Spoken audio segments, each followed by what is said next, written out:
Alam mo ba yung burning house theory? Ayan. So kung hindi mo pa siya alam o hindi mo pa narinig, no, so ikikwento ko sa iyo kung ano nga ba yung burning house theory. So sa sales, no, mas relatable siya. Bakit? Kasi sa burning house theory, ang sinasabi dito, imagine merong nasusunog na bahay.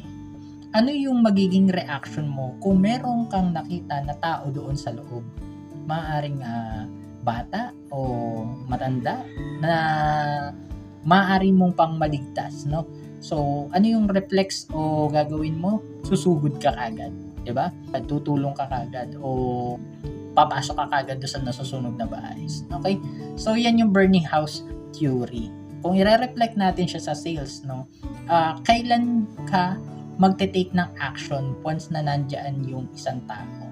Halimbawa, imaginein mo na urgency na kailangan mo nang sabihin yun dun sa tao na yun. Kasi wala nang time. Balik natin sa burning house theory, hindi mo iisipin na mamaya ko na ililigtas yan. No? So nasunog na yun. Nasunog na yung tao. O kaya bukas na lang yan. Next time na lang yan.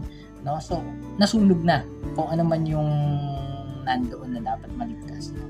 So dito, kung sa sales nga siya ilalagay, ay hindi mo na kailangang ipagpabukas, ipagmamaya, o hindi, ngayon na, now na. So that's the mindset na makakatulong din para matap mo na kung sino man yung gusto mong tulungan ngayon o bentahan, di ba?